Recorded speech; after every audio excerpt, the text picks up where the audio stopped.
Well, I'm Rabbi Plotkin here. Today is a great day for Israel, for me, to be able to have my portrait in plaster. I must tell you it was quite an experience, but life is an experience. And I've been very fortunate to have had a wonderful life, although I've had a great deal of sadness with it. But that is life. It's made up of laughter and tears. I was born September 9th, 1920, Epworth Hospital, South Bend, Indiana, overlooking Notre Dame, which was kind of looking here, prophetic, because that's where I eventually went to college. I'd like to say, that I had wonderful parents. My father was a hard-working man. He came to this country. His sister brought him over here. He came over with his brother. They together took the boat, the ship, from Liverpool. Actually, they came from a small village near Pinsk in Belarusia. The name of the village was Sventavolia. Sventavolia was just a little fishing village, and that's where we got our name. The name Plotka means fisherman. It's a Slavic word. It's not a Hebrew word. But they took the name because that was the occupation of Herschel, my grandfather, who, by the way, had a big family. My father had altogether 6 brothers and 2 sisters. They were a large family. They all spoke Yiddish. None of them had any education. My father had a little cheder so he could read the Aleph Beis. The life was hard and difficult. I remember taking my father and mother to see Fiddler on the Roof. So I turned to my dad and I said, "Gee, how was that life in Sventavolia?" He laughed. He said, "Oh my God, it only should have been so good. Life was terrible. Life was hard. Life was difficult. We barely eked out a living. If we had enough food to have a potato, we had a lot to eat. We practically starved, all of us. We were living hand to mouth, and life was tough. But the thing we worried about most was being raided by the Cossacks. The Cossacks raided village after village, killing and taking everything they could and murdering people. And if we heard the sound of horses, we ran like crazy to the basement where we could at least hope to escape. And he said, I went to bed every night always fearful of a Cossack raid. It's only when I came to America, I had my first night, I did not worry about a Cossack attack. He said, "You don't know what that means to live with that kind of fear." Because the Jews, he said, and the villages especially, were victims of a tremendous anti-Semitism promoted by the government, by the Tsar, by Tsar Nicholas. Now, my mother had a different experience. She came from Odessa. Her father was a middle-class salesman. He sold army uniforms to the Tsar's army and worked for a manufacturing company which produced these uniforms and other clothes. And my grandfather did have, who I'm named after, Avraham Olanietsky. When they came to America, they changed the name from Olanietsky to Novak. Actually, my family had a very good education. And they went to Russian schools, and they lived in a very lovely neighborhood. In fact, when I went to Odessa, I was very impressed because my father's family, it was all wiped out. There was nothing to see. But I remember seeing the apartment building that my mother grew up in. In fact, my mother told me that she was the littlest girl in her class, and that when the Tsarina came to visit Odessa, she came to their school, and my mother presented her with flowers. But my mother said she hated the Tsar. She really said the Tsar was really the cause of the anti-Semitism in Russia. So I never forget when I called her and I told her, "Mom, I'm going to Russia." My mother said, "Russia? I ran away from those bastards. What the heck do you want to go see them for? But as long as you go there, I want you to see my father's grave. Nobody's been to the grave since he passed away. They all came to America. And so I must tell you the cute story. When I went back to Russia, I went with a group of rabbis. We went to visit Jews who wanted to get out of Russia. They were called refuseniks. And I was one of 20 rabbis in the United States that was selected to go to Russia, to get visas, to give to them, to go to Israel. And not only that, but every one of us packed 5 or 8 jeans, because that's these refuseniks. Once they made application to go to Israel, they lost their job. Losing their job, they lost their income. And they had to live from hand to mouth. So those of us who came and saw them, each brought with us a whole package of aspirin, which had plenty of headaches, and Nitol and other medications that are across the table to bring. But what was most important was bringing these jeans. The jeans brought a lot of money, and they could live on these jeans.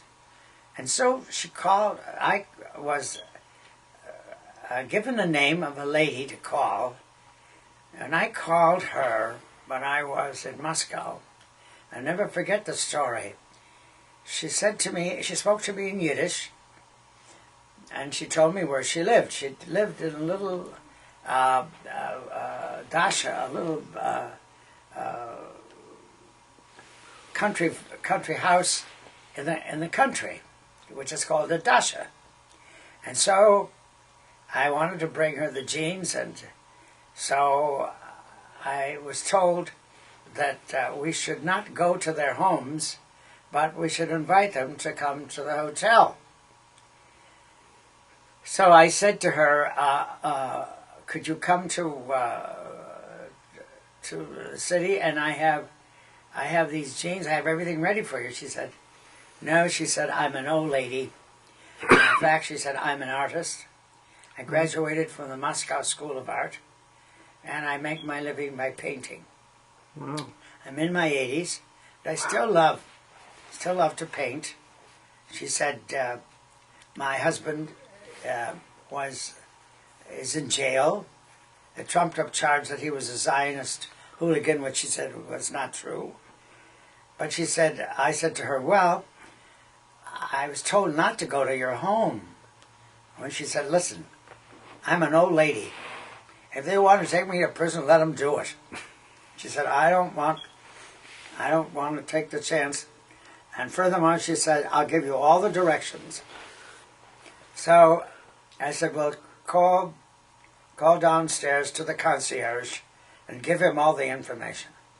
Well, she gave all the information to the concierge, how and where to go and what to do. This small little taxi. And I got in, I smelled liquor on his breath.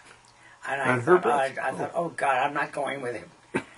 And then he said to me, "Where you go?" And I said, and I gave him the paper. Before I could say anything, he shot out in the car. So I thought, well, I'm stuck now.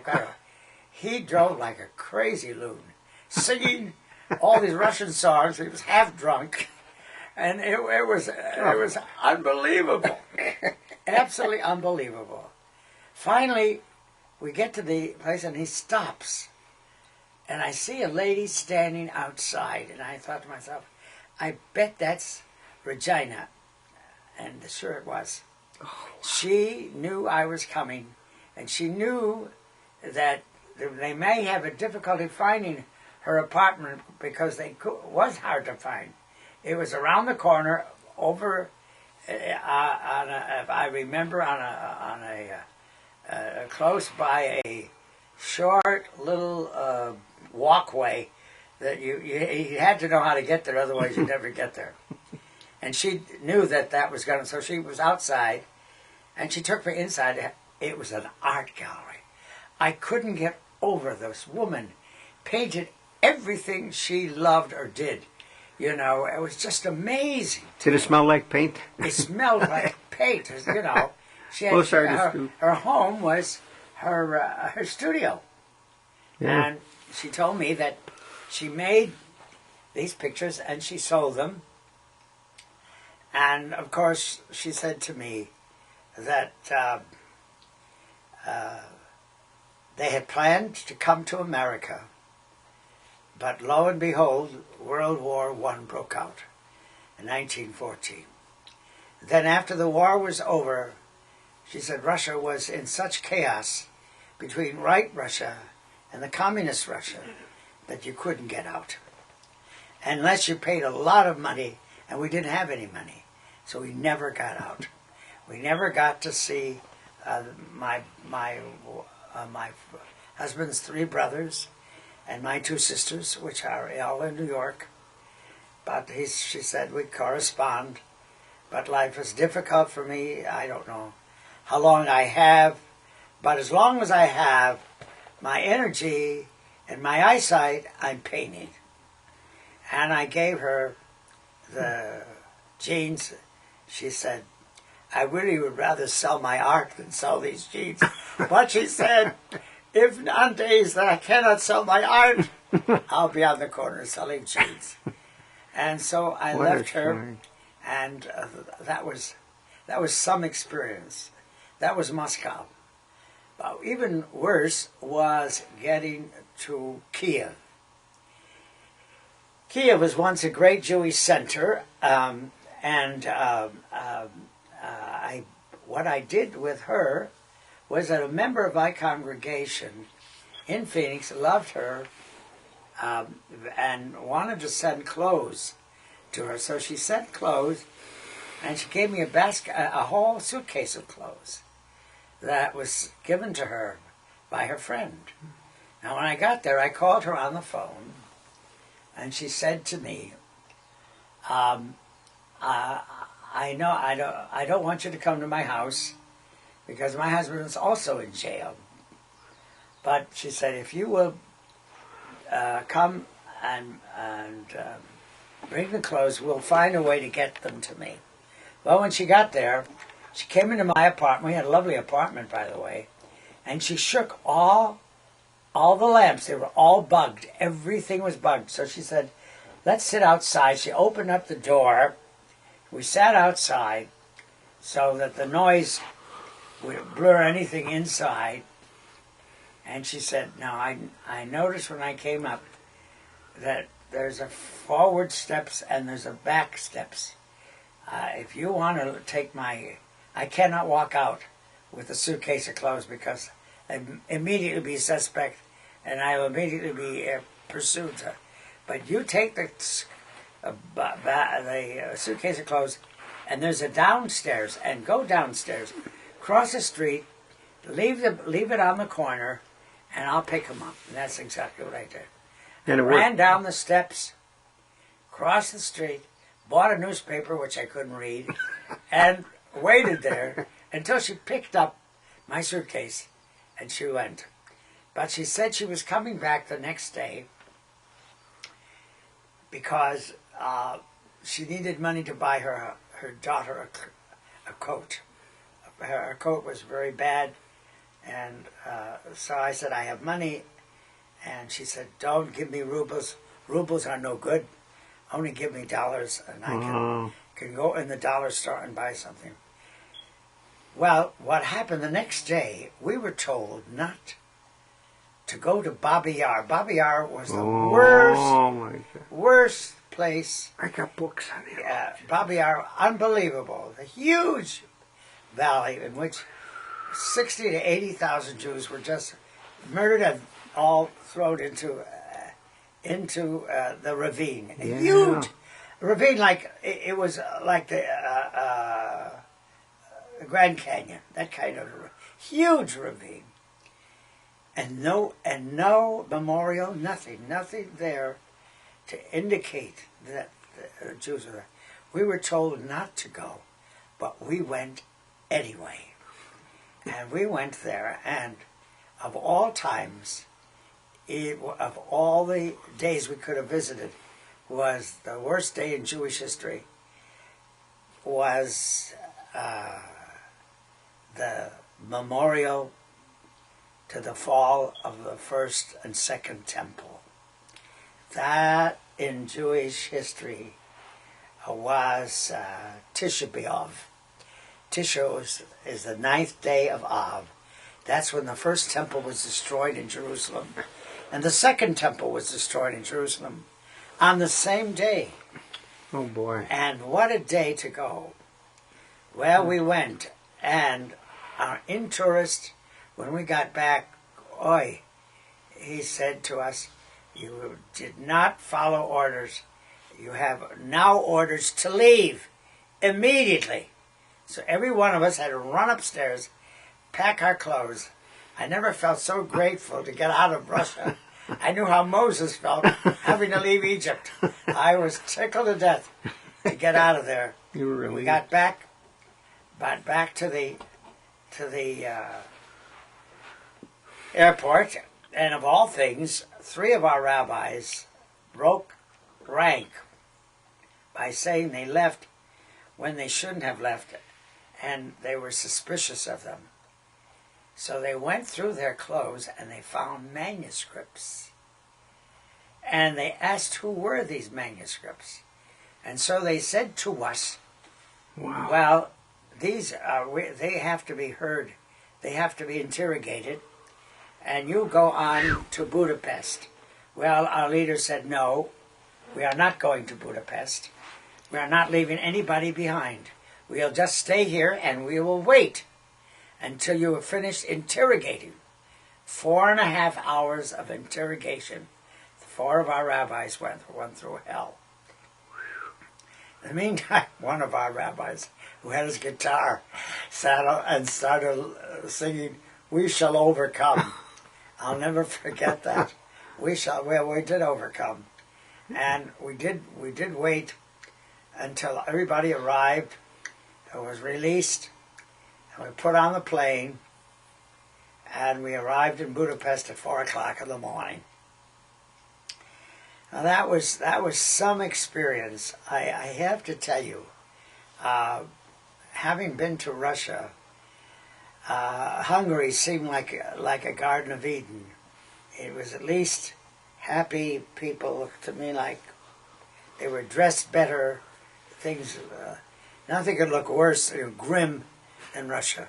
The food was as bad as the people were. The people were even worse than the food. Oh boy! It was awful. That was Moscow? Moscow. Yeah. That was Moscow. We went to Moscow. We went to St. Petersburg. Yeah. And it was in the wintertime, and I've never seen such cold in my life. 20 below zero, you couldn't even catch your breath. The only thing good was the vodka, and they had blintzes. Oh. The blintzes were not like my mother's, but they were good. And it so happened that I did go to the opera, and I saw an opera which just was played, Mazeppa, played by Tchaikovsky, which is an opera was not played in America for quite a while, until just very recently. But I went to, in Moscow, we went to see the ballet with the great artist, and who was dancing. Baryshnikov was dancing with the famous ballerina Vishkaya.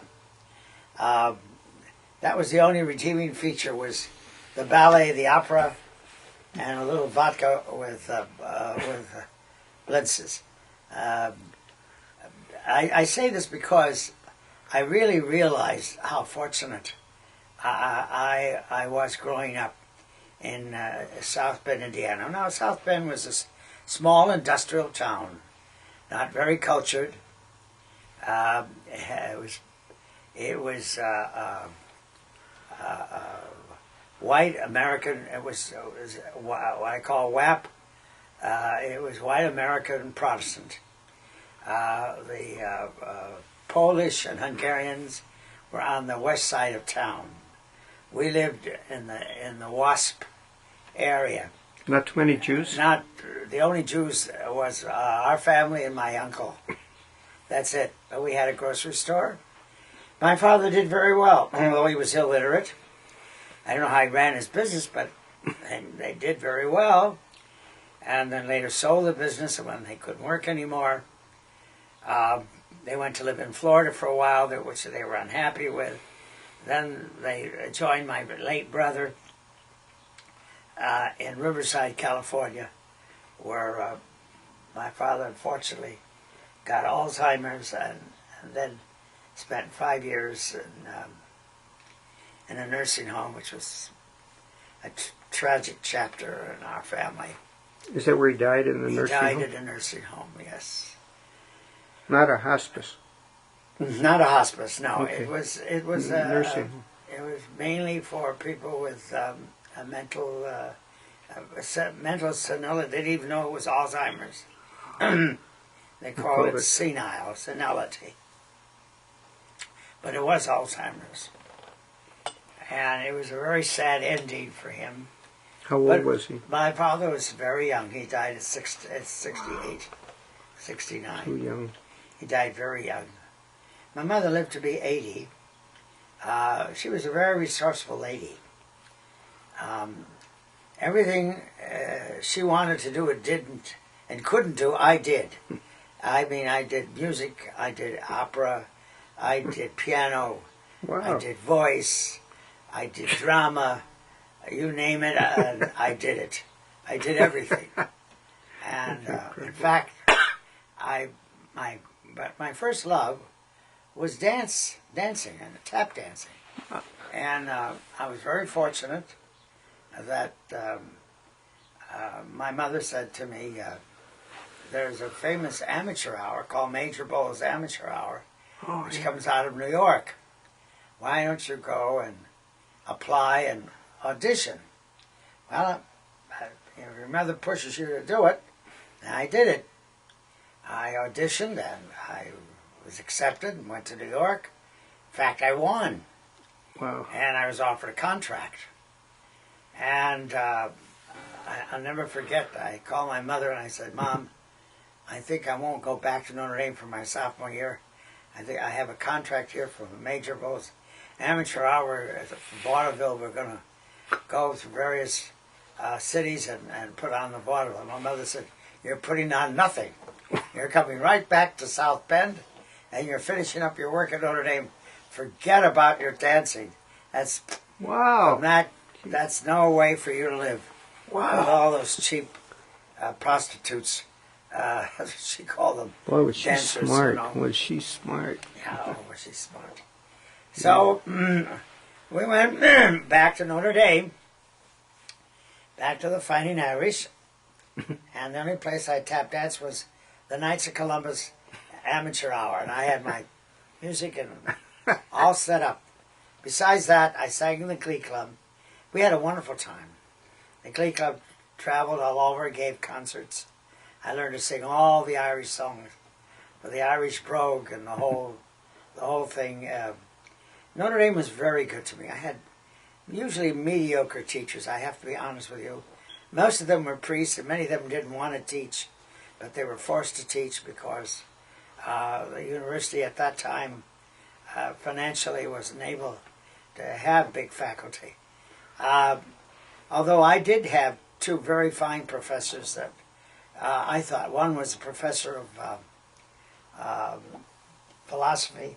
He was a Frenchman, Yves Simon, and Simon was a great teacher. And in fact, one day after class, he said to me, "Albert, I want you to talk to you. We'll have a coffee. You can know what I want from you."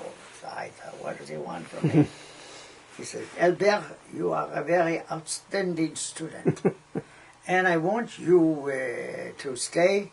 I have spoken to the dean, and I could arrange to get you a fellowship for 3 years, to get your doctor of philosophy, Wow. and you could teach in the meantime at the university, teach one class to support yourself." Well, I came in all excited to my parents. I said to my dad, "You know, I at that time was thinking of going to Hebrew Union College. I was unhappy in the Orthodox synagogue that I was. It was too confining. It was far too demanding. Shomer Shabbos, you can't do this, you can't do that. I wanted to do what I wanted to do. So my eye was on Reform Judaism. That to me was a very liberating, liberal approach to Judaism. So I had my eye on going to Hebrew college, but in the meantime, I talked to my dad about it. And my mother, my mother really was the most important. I said to her, I want to tell you that I've been very honored, offered a fellowship in philosophy, and 3 years I could stay at the university and get my doctorate. My father's response was, "From this you'll make a living." And my uncle said, "Doctor of philosophy, what kind of sickness is that? Never heard of that sickness." Doctor of philosophy. Well, It's funny. make a long story short, I decided we're not going to go to Notre Dame. First of all, the war was on, number one. Yeah. Number two was if I did get a doctorate, I wasn't able to teach in any other school but a Catholic school. And jobs for a non-Catholic teaching Catholic philosophy is not very acceptable. So I decided to go to Hebrew Union College. Well, it was Cincinnati, Ohio. What am I going to do? I'd like to see that school. Sure enough, I look on our concert schedule. Oh, we're scheduled for Cincinnati. Great. Wow. So we sang a lovely concert there. And the next day, we had a free day. The guy says, "Oh, let's all go to Mecklenburg. We're all going to get drunk." And I didn't drink, so I thought to myself, "You go. I'm not going." And I'm going to Hebrew Union College in Cincinnati. I want to take a look and see what it looks like. I want to have an idea where I'm going to be if I'm accepted. Well, I come there and I see a very distinguished man standing on the corner, watching all the girls go by because it was across the street from the university. And I said to him, "Are you a professor here?" He said, "Yes." And I said, "I'm here visiting, and I want to visit the library, which has a very great collection of medieval manuscripts and a very ancient Judaica." He said, "Where are you from?" I said, "I'm from South Bend, Indiana." He said, "South Bend." I was their first rabbi in 1912. Oh. And I've always wanted to have a young man from my hometown of South Bend. No one has ever applied. Do you plan to come here? I said, "Well, I'm in the process. I'm planning to make my application. He said, where did you get your yeshiva training? I said, Notre Dame. He said, oh, you got a problem. And he wasn't wrong. I had a terrible problem. He gave me the requirements of the entrance exam. Well, I took it. I memorized as much as I could. I memorized, and coming to Hebrew Union College, I decided that this was going to be my school, so I took my exam. After all, I graduated magna cum laude. Well, I memorized 20 chapters of Genesis. Oh my Guess God. what they asked? 25th chapter. I didn't know what the hell I was reading, and of course I flunked. I flunked the exam. And my classmates said, oh God, Plotkin, well, the only hope we got for you, you have a gorgeous voice, you studied music and sang in the Glee Club. Why don't you sing at the opening exercises? And maybe we can influence the faculty to keep you because of your voice. I said, I don't care how I get in, as long as I can get in. So I took the music. It was awful. I mean, it was written by a professor who's German. It sounded like the second chapter, the second act of the Valkyrie of Wagner. It was very German. So was the faculty. But boy, I sang as I had never sung before. Everybody looked up. And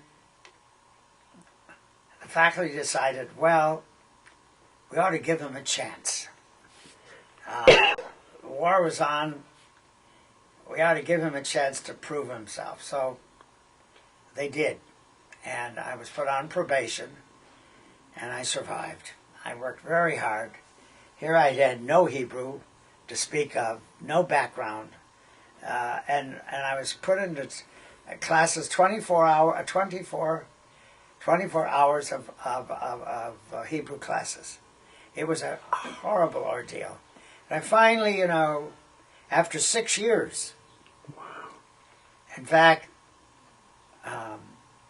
it was time to write. We had to write a rabbinic thesis in order to be ordained. So my mentor, Dr. Kronbach, who I met at that time, who was the first rabbi, he was my mentor. I wrote the practice of charity in the early church and synagogue. Nobody had ever done that because nobody had any background.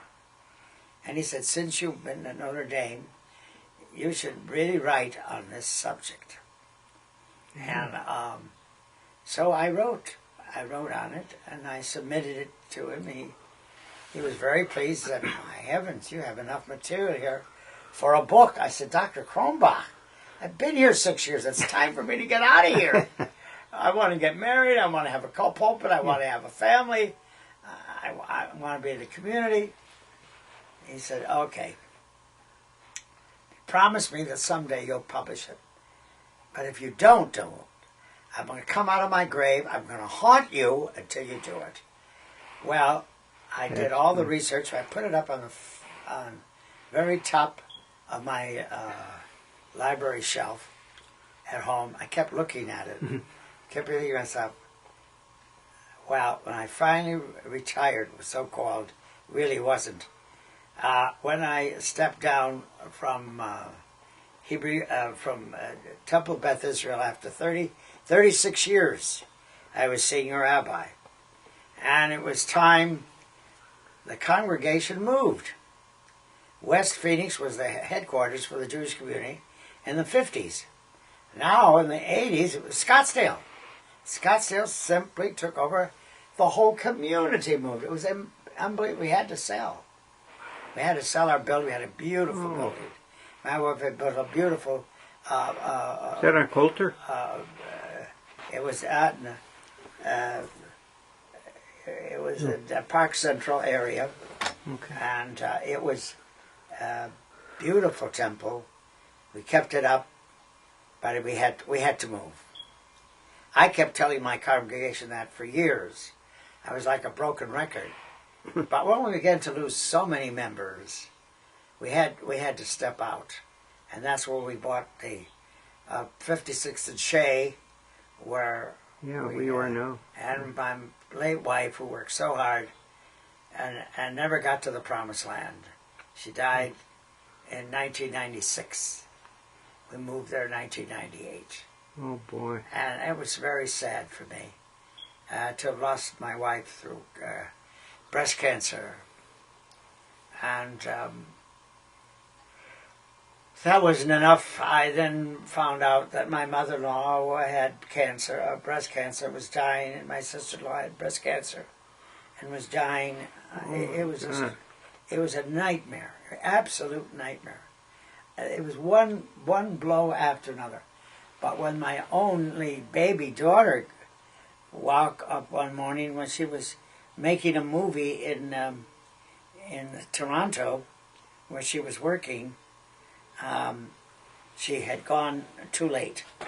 And of course, we brought her back from Toronto to California and to be with her sister in Oakland. And unfortunately, she died in 2000. So that was my saddest day of my life. I don't think there's anything worse than burying a child.